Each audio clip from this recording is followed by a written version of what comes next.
कृष्णाय वासुदेवाय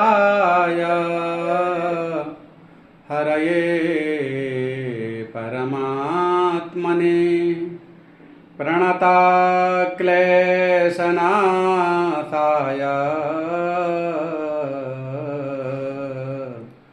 गोविन्दाय नमो नमः। श्री कृष्णचंद्र भगवान की जय। श्री सद्गुरुदेव महाराज की जय। श्री शंकर भगवान की जय। आज के सत्संग में प्रभु की कृपा से इस विषय पर चर्चा करते हैं कि तीर्थ में शरीर से रहना मुख्य बात है या तीर्थ में मन से रहना विशेष लाभ है। तो एक प्रश्न अभी कुछ समय पहले ही किसी ने जिज्ञासा रखी थी कि क्या वास्तव में तीर्थ में वास करने का महत्व है, या हम अगर मन से भी तीर्थों में भ्रमण करते हैं, तीर्थ का चिंतन करते हैं, भगवान के धाम का चिंतन करते हैं, वृंदावन का प्रातः काल की वेला में सुबह शाम अथवा अष्टयाम में हम मानसिक वृंदावन धाम की परिक्रमा करते हैं, तो वही लाभ है। दूसरी बात, काशी से गंगा जल लाते हैं कि नहीं, ये भी एक प्रश्न है। अथवा किसी भी धाम से गंगा जल अथवा वहाँ का जल लाना चाहिए कि नहीं, ऐसा भी प्रश्न है। तो देखिए, इस विषय में हमारा भाव यह है कि कुछ संतों के मुख से हमने सुना है कि गंगा जल नहीं लाना चाहिए, और अच्छी बात है, उनका यही भाव है कि काशी का अपनी अपनी जगह पुराणों में, स्कंद पुराण में और आपका विष्णु धर्मोत्तर पुराण में, और विशेष रूप से तो स्कंद पुराण के काशी खंड में, शिव महापुराण में काशी की अनंत महिमा है। काशी मुक्ति क्षेत्र ही है, काशी का दूसरा पर्याय नाम ही मुक्ति क्षेत्र है। तो ऐसा काशी क्षेत्र से किसी धाम में न जाने कौन से किस रूप में वहाँ पर जीव जंतु, पेड़ पौधा, लता पता में कौन ऋषि मुनि, कौन देवी देवता वास कर रहे हैं, हम नहीं जानते, इसलिए उस धाम से अलग नहीं करना चाहिए, ये भाव है। और ब्रजमंडल के लिए भी यही भाव है कि वहाँ से भी वहाँ की मृतिका, वहाँ का कंकड़ पत्थर, कोई भी चीज़ वहाँ से नहीं लानी चाहिए। लेकिन दूसरी तरफ वो भाव अपनी जगह बिल्कुल ठीक है, लेकिन अगर हम सूक्ष्म जीवाणुओं में भी यही बात रखने लग जाएंगे या जीव जंतुओं में भी यही भाव रखने लग जाएंगे, तो हर जगह ये बात समझ में नहीं आएगी। क्योंकि अगर हम शास्त्रों के सिद्धांत को ही लें, तो अगर ये कहा गया है काशी में कैसा भी जीव क्यों ना हो, काशी मरत जंतु अवलोकी, काशी में मरने वालों को भगवान शिव अपनी सायुज्य मुक्ति प्रदान करते हैं।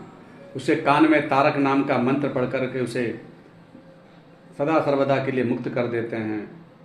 तो यह बात तो है ही, लेकिन काशी के साथ साथ काशी की महिमा को जाने बिना, माने काशी में रह रहा हो लेकिन काशी की महिमा न जानता हो, काशी के में रहते हुए भी उसने अपनी आदतें न बदली हों, अपनी दुष्प्रवृत्तियां न छोड़ी हो, दुराचार, दुर्गुण, दुष्ट व्यवहार, प्रवृत्ति, जो दुराचरण हैं, वह वृंदावन आदि धामों में रहने के बाद भी ज्यों का त्यों ही बना हुआ है, बल्कि वहाँ पापाचार करता है।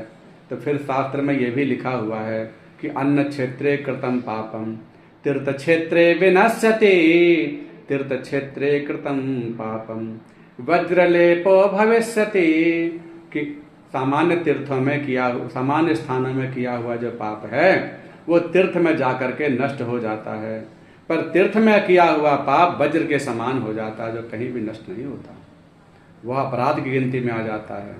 इसीलिए शास्त्रों में यह भी कहा गया कि तीर्थ यात्रा बहुत सोच समझ कर करना चाहिए, बड़ी सावधानी से करना चाहिए, हमसे कोई अपराध न बन बैठे, किसी के भी प्रति कोई हमसे दुर्व्यवहार न बन बैठे, इसका विचार करके ही तीर्थ में वास करना चाहिए। और मेरी दृष्टि में तो यही अच्छा है कि हम कहीं भी रहें, हम ये प्रयास करें कि हम मन से तीर्थ में रहने का प्रयास करें। प्रत्येक दिन अभ्यास करें इस बात का कि हम प्रतिदिन मानसिक सेवा में वृंदावन में जाकर के बांके बिहारी जी, राधा रमण जी, राधा दामोदर जी, जो भी अपने भगवान हैं उन सबकी मानसिक सेवा कर लें, पूजा आरती कर लें, दर्शन कर लें, परिक्रमा लगा लें। जो भी आप सेवा करना चाहते हैं मानसिक परिक्रमा लगाइए, मानसिक पूजा कीजिए और धीरे धीरे इसको बढ़ाते जाइए। अगर आपके पास समय है, कर्तव्य आदि कर्मों से उऋण हो गए हैं, तो फिर आप जितना हो सके कहीं भी रह करके आप धाम में मन से वास करने का अभ्यास बनाइए, तो वो ज़्यादा मुक्तिदायक होगा। क्योंकि मन की रहना ही रहना है, तन का रहना नहीं है, मन से रहना ही रहना माना जाता है। आदत अपनी सुधार लो बस हो गया भजन, ऐसा भी प्रमाण है। और इसके साथ ही यह कथा भी आपने कई संतों के द्वारा सुनी होगी कि दो भाई थे, तीर्थ यात्रा को निकले, रास्ते में एक का वैसा समागम हुआ, वो उसी में आसक्त होकर वहीं रह गया। दूसरा भाई वृंदावन चला गया। वृंदावन जा कर के भी अपने दूसरे भाई के प्रति अर्थात वह कामासक्ति उसके मन में स्थित थी कि मेरा भाई तो ऐसे मौज में होगा, सुख में होगा, मैं गर्मी के महीने में तप रहा हूँ, रोटी खाने को नहीं मिल रही है, कहीं रहने का आश्रय नहीं मिल रहा है, कोई धर्मशाला नहीं मिल रही है। ऐसे मन में उसके विचार आते रहे और अपने भाई के बारे में सोचता रहा कि वो इस तरह से रमणी के साथ विलास कर रहा होगा। तो ऐसी चित्त की प्रवृत्ति गलत होने के कारण और वो जो दूसरा भाई था जो कामासक्त हो गया, जो स्त्री में लंपट बन करके और जो स्त्री में आसक्त होकर के वृंदावन जाने से वंचित रह गया, वो अपने भाई के बारे में सोचने लग गया कि अरे मेरा भाई तो वृंदावन धाम चला गया, मैं कहाँ फंस गया, मैं भी पढ़ा लिखा था, मैं भी जानता था कि ये सब गलत व्यवहार है। अब देखो इसके मुँह पास में बंद करके इसने अपने दुर्वचन सुनाने शुरू कर दिए, कहीं किसी प्रकार का सुख नहीं, सब सुख क्षण भंगुर होते हैं। मेरा भाई इस वक्त भगवान राधा रमण जी का दर्शन कर रहा होगा, हाँ दान उपदान कर रहा होगा, गौ सेवा कर रहा होगा, परिक्रमा लगा रहा होगा। तो वहाँ का चिंतन करने लगा और उनका वो अंतिम दिन था, माने उसके बाद उनकी मृत्यु होनी थी। और अंत काले तो मामेव स्मरण मुक्त्वा कलेवरम यह प्रयाति समदभावम याति नास्त्यत्र संशय। गीता के 8वें अध्याय में भगवान कह रहे हैं कि अंत काले जो मति सो गति, अंतिम काल में जिसका जैसा चिंतन होता है उसी के अनुसार उसको योनि प्राप्त होती है। तो यहाँ भी मन की ही बात लिखी है, ऐसा नहीं लिखा कि अंतिम काल में उसका शरीर जहाँ रहेगा, है? यही लिखा है कि उसका मन जैसा चिंतन करेगा उसके अनुसार उसकी गति प्राप्त होगी। तो यहाँ भी गीता में भगवान ने मन की ही महिमा बताई और संपूर्ण गीता में भी अगर हम विचार करेंगे तो वहाँ मन के ही ऊपर बताया गया। गीता के 3रे अध्याय में भी प्रमाण है कि आप भगवान कह रहे हैं कि जो तन से तो सारे कार्य करता है लेकिन मन से मिथ्याचारी है, लंपट है, दम्भी है, क्रूर है, लोभी है, लालची है, मन उसका विषयों में आसक्त है। तो मिथ्याचार स उच्यते, वो मिथ्याचार ही समझो है। तो जो अपने शरीर को तो वश में किया हुआ है लेकिन मन को वश में नहीं किया है तो वह मिथ्याचार की ही गति को प्राप्त होगा, उसे लंपट ही माना जाएगा, जो गीता कह रही है। और तो इसलिए तो उस भाई जो दोनों का अंतिम समय था, अब दोनों का अंतिम समय था, मृत्यु हुई, मृत्यु के उपरांत जब ऊपर स्वर्ग आदि लोकों में गए तो वहाँ पर जाकर के यमराज जी ने, धर्मराज जी ने उनको निर्णय सुनाया कि भाई जो भाई वृंदावन गया हुआ था उसको तो नरक में भेज दो, और जो रास्ते में रमणी के साथ विलास कर रहा था उसको स्वर्गलोक में भेज दीजिए। ऐसा सुनते ही दोनों लोग दंग रह गए कि बड़े ये कैसा न्याय है महाराज, आप क्या कह रहे हैं, ऐसा कहाँ लिखा है, तो ऐसा तो हमने सुना ही नहीं। तो उन्होंने कहा कि देखो भैया, मन की गति से ही गति प्राप्त होती है। यह मन ही मने मनुष्याणाम कारणम बंधन मोक्ष हो, ये मन ही मनुष्य के बंधन और मोक्ष का कारण बताया गया है। तो ये बात हर पुराण और हर शास्त्र में प्रमाणित है कि मन की गति ही गति है, तन की गति कुछ नहीं। तन आपका कहीं रहे तो इसके अनुसार बोले कि देखो तुमने जो वृंदावन में रहे और वृंदावन में रह करके भी तुम्हारा मन आसक्ति में था, कामासक्ति में था, विषय वासना में पड़ा हुआ था, इसलिए तुम्हारी दुर्गति हो गई। और जो भाई रमणी के साथ था, विषय विलास कर रहा था, लेकिन उसमें उसका स्थिति नहीं, तो उसकी मन स्थिति तो वृंदावन में थी, उसका चित्त तो भगवान में था। तो चित्त की भगवान में गति होने के कारण उसको गति भगवत गति प्राप्त हो रही है, सदगति प्राप्त हो रही है। तो ये बात कह करके उनको इस तरह से मन के अनुसार गति दी गई। अब काशी का या वृंदावन का इन सब का जो तात्विक अर्थ है वो गोसाइयों ने, और अगर हम अन्य पुराणों को पढ़ेंगे या कभी किसी प्रसंग में फिर विस्तृत चर्चा इस पर होगी कि काशी का मतलब क्या है, वृंदावन का मतलब क्या है, तो सब जो नाम है उन नाम के अनुरूप उनके अर्थ हैं, और उस अर्थानुसंधान को अगर हम विचार करेंगे तब जाकर के उसका हमें यथावत फल प्राप्त होगा। तो अब अगर यही विचार करके कि भैया तन से रहने का कोई महत्व नहीं है, मन की गति ही गति है, मन अगर आपका काशी में है तो आपको काशी का ही लाभ मिलेगा, यही विचार करके कबीरदास जी काशी में रहते थे, लेकिन अंतिम समय में वो पास ही मगहर स्थान है वहाँ चले गए थे जहाँ करमनाशा नदी है। ये सोच करके सब लोगों ने कहा भाई वहाँ तो करमनाशा नदी के पास तो नरक की गति प्राप्त होती है मगर, तो उन्होंने वह कहा कि मैं यहीं रहूँगा और मैं ये जानता हूँ कि मन की गति गति है और तन से कोई लेना देना नहीं है। तो वो वहाँ मगहर गए और वहाँ पर भी सब जानते हैं कि उनके मृतक शरीर भी नहीं मिला, पुष्प वहाँ पर मिले। तो ऐसी कबीरदास जी की उत्तम गति प्राप्त हुई। नारद पुराण में भी एक श्लोक इस विषय पर मिलता है कि गंगादि तीर्थे सुवसन्ति मत्स्या,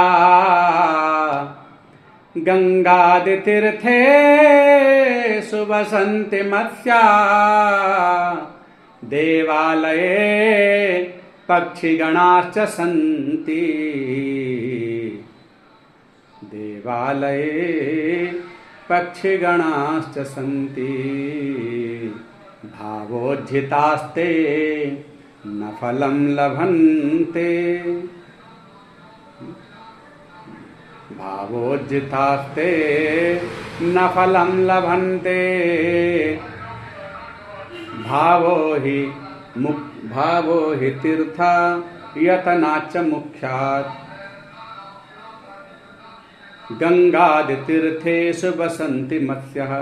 गंगा आदि नदियों में बहुत सारी मछलियां रहती हैं, मेढक रहते हैं, जीव जंतु रहते हैं, लेकिन वे मुक्त नहीं हो जाते, वहीं पड़े रहते हैं। और देवालय पक्षिगणाश्च सन्ति, तीर्थों में देवालयों में बहुत सारे पशु पक्षी रहते हैं, तो वे भी मुक्त नहीं होते हैं, क्योंकि भावो ही इतना, भावना ही प्रधान है, क्रिया प्रधान नहीं है, भावना प्रधान है। भावो ही इतना, भावना के कारण ही वो तीर्थ में जाकर के भी तीर्थ से वंचित रह जाते हैं। और यही बात श्री मदाद्य गुरु शंकराचार्य जी कह रहे हैं, कुरुते गंगा सागर गमनम व्रत परिपालन अथवा दानम, कुरुते गंगा सागर गमनम व्रत परिपालन अथवा दानम, मुक्ति न भवते जन्म सतेन, मुक्ति न भवते जन्म सतेन। 100 जन्मों में भी मुक्ति नहीं हो सकती। मुक्ति न भवती जन्म सतेन, सतेन 100 जन्मों में भी मुक्ति नहीं हो सकती। कुरुते गंगा सागर गमनम, चाहे हम गंगा सागर में जाएं और चाहे व्रत परिपालन अथवा दानम, कुछ भी करें, लेकिन भाव ना हो, श्रद्धा ना हो, विवेक ना हो, उद्देश्य ना हो, तो अगर ये सब नहीं रहा तो आप जो है वंचित रह गए। मुक्ति न भवति जन्म सतेन, मुक्ति नहीं होगी। तो इसलिए मुक्ति का क्या है, बोले ऋते ज्ञानान मुक्ति। वेद भी इस बात को स्वीकार कर रहे हैं, ऋग्वेद कह रहे हैं ऋते ज्ञानान मुक्ति, ज्ञान के बिना मुक्ति नहीं होगी। तो ज्ञान विहीनम जन्म सतेन, मुक्ति न भवति जन्म सतेन, ज्ञान के बिना मुक्ति नहीं होगी। इसलिए हर चीज़ के पीछे जो भाव है, उसके पीछे जो उद्देश्य है, उसके पीछे जो संतों का, सत्संग का, शास्त्रों का मत मतांतर है, वो सबका विचार हम विस्तृत रूप से सुनेंगे तो अवश्य सबका फल प्राप्त होगा। केवल शरीर से रहने का ही फल नहीं है। तो ये विचार बोलो कृष्णचंद्र भगवान की जय। तो इसलिए आप तीर्थ में जाइए, खूब वहाँ प्रयास कीजिए, शरीर से भी रहें मन से भी रहे, तो फिर तो कहना ही क्या। लेकिन केवल आप ये सोचें कि हम शरीर से सब क्रियाएं करेंगे और मन हमसे विषयों का चिंतन करेंगे, तो ऐसे से गति नहीं होने वाली। और इसी तरह से वहाँ रहने वाले जीव जंतु भी मुक्त नहीं हो पाते। और बाकी संभव हो तो प्रयास करें कि कोई वहाँ से मृतिका इत्यादि कोई चीज़ ऐसी ना लाएं। गंगा जल लाने में मेरे विचार से दोष नहीं है, चाहे गंगा जी काशी से लाएं और चाहे कहीं से भी लें। गंगा जल तो पवित्रता का ही सूचक है, और गंगा जल से ही हम पवित्र होंगे। तो गंगा जल ला करके भगवान शिवलिंग पर अथवा पवित्रता के लिए घर में भी अनेक प्रकार के उपयोग में गंगा जी का प्रयोग होता है। बोलो कृष्णचंद्र भगवान की जय।